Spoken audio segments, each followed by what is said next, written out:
Dick, did you have a chance to take a look at that distress? Well, I just sent you a link, or just sent you an email before the meeting. I can't find that link. I Oh, don't, okay. I don't know if it was generated by Google It was. Drive, and I must have deleted it. I don't like Google. Okay.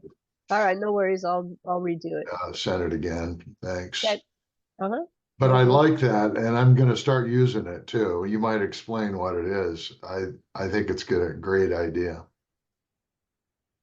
Well, it was something that I found that Len Crick had provided a long time ago, and I found it out on my hard drive. It was a distressed business listing, and it basically with an addendum, and basically it was at the top, it said distressed business listing agreement. And the reason for doing it that way, there were twofold. Either the business was either breaking even or upside down, negative cash flow, or the other option on it was that the seller wanted more for the business than the broker's opinion of value, and more than what the cash flow would substantiate. So and it was really interesting because there was a 2-page addendum along with it that also had calculations of three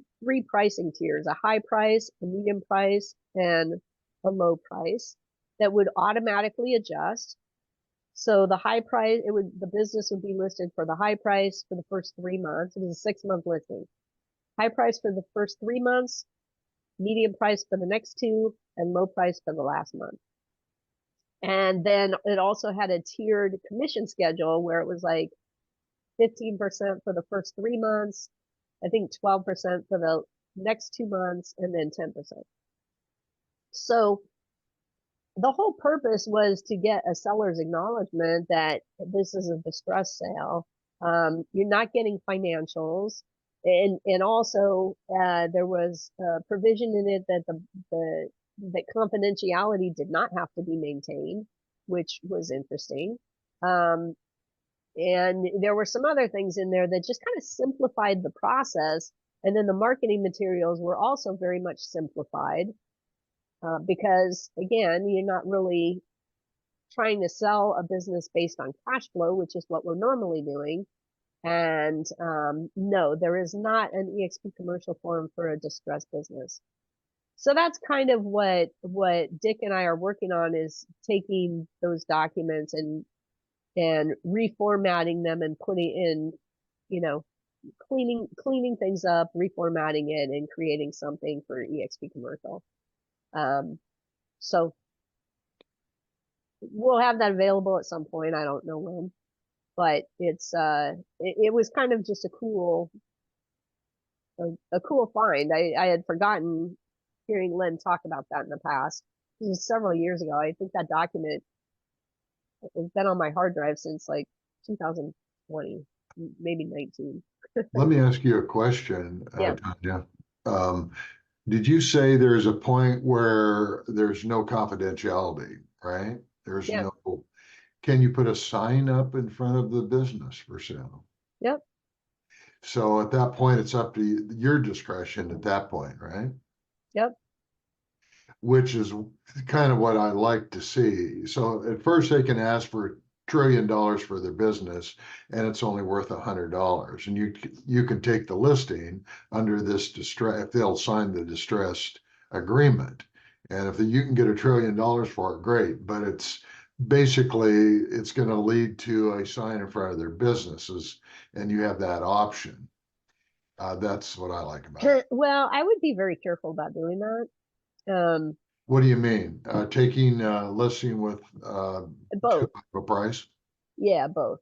Because regardless, if the seller, even if the seller wants way more than what the business is worth, you've got a 6-month listing. Even if you can put a sign up, which I wouldn't recommend, the seller still doesn't have to take whatever the offer is. I mean, you've got the listing price that's tiered, but the seller still has the discretion to accept or deny or reject any offer.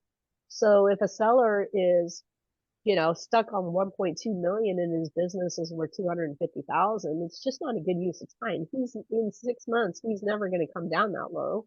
And why spend any time at all on it? I mean, you're better off, you're doing yourself and the seller a better service to help, to start educating him and start explaining to him why his business is only worth 250 and why, he, unless he's got a health issue or something else where he needs out. And then that's a whole nother story. I seldom would recommend putting a sign in front of a business because it says two things. I mean, there are times now, again, if there's a health crisis or something like that, somebody needs out desperately. But otherwise, any business broker, knows that most business sales are confidential. And so if you're sticking signs out in front of a business, and then it's perceived as that you don't know what you're doing. I mean, because the people who put signs in front of businesses are typically residential agents and commercial agents who have had no training. And they don't understand that business sales are confidential. And that's why, I mean, I can look in LoopNet and I can tell you exactly, just by looking through LoopNet, I can tell you who has never had any training in business brokerage. Because it's commercial agents who will take pictures of the outside of a restaurant or whatever with all their signage and everything else and put it into LoopNet because they don't know BizBuySell exists. They'll put it into LoopNet with the address and everything else in there. And it's just like, okay, this is somebody who doesn't have a clue. Tanya, it's always a good idea to discuss this confidentiality. Some people don't understand the reason for confidentiality in a business. That especially, I don't know how many are on the call that aren't business brokers, but there may be a few that aren't business brokers on here. And okay, Louie.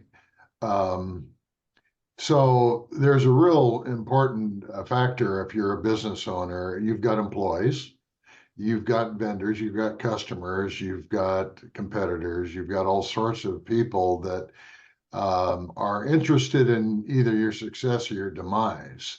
So you want to keep it as quiet as possible. Like one we're just listing and selling, by the way, Tanya, I think I told you, was a manufacturing company and been in business 47 years. And he didn't want to tell his employees it was for sale.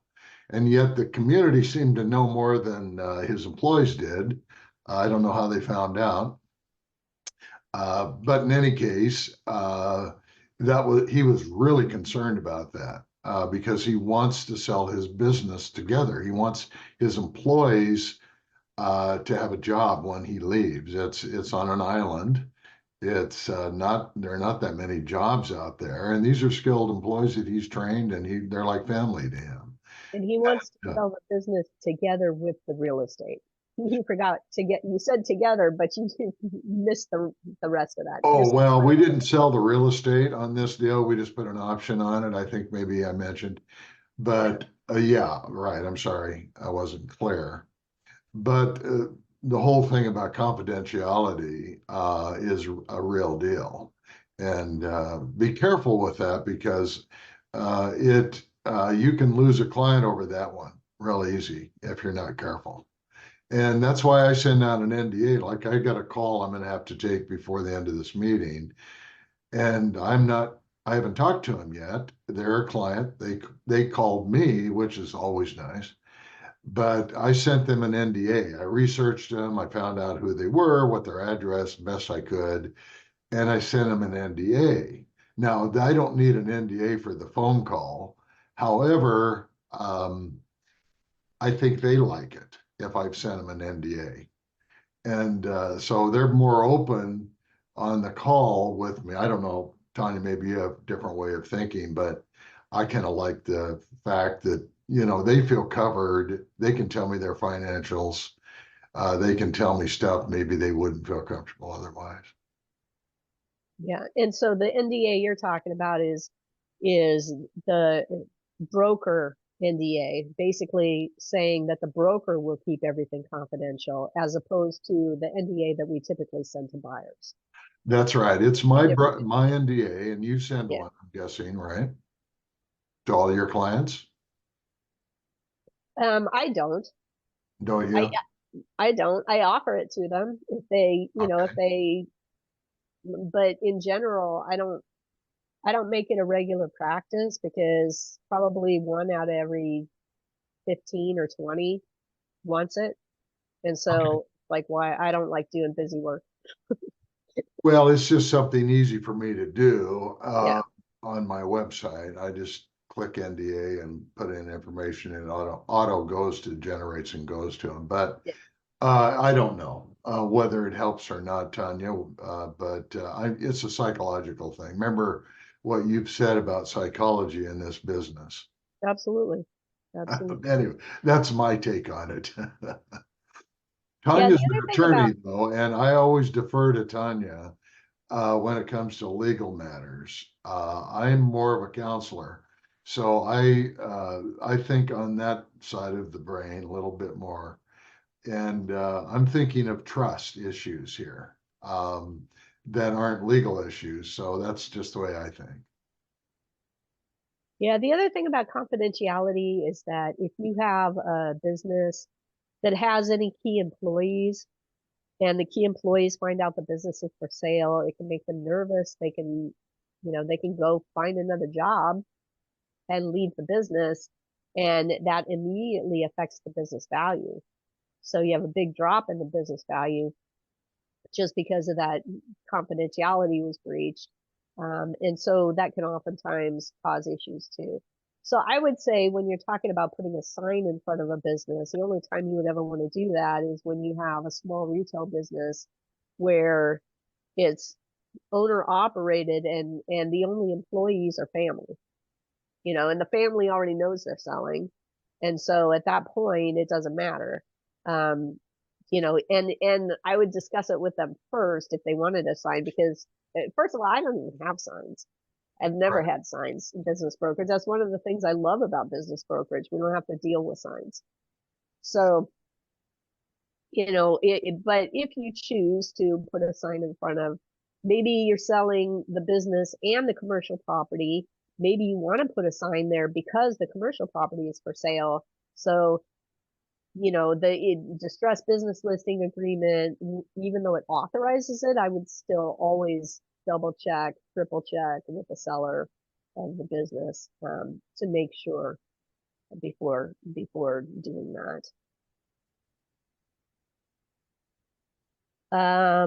Louis, the NDAs that there is a broker company, EXP, if you're with EXP Commercial, they have them in skyslope in the the National Business Broker folder.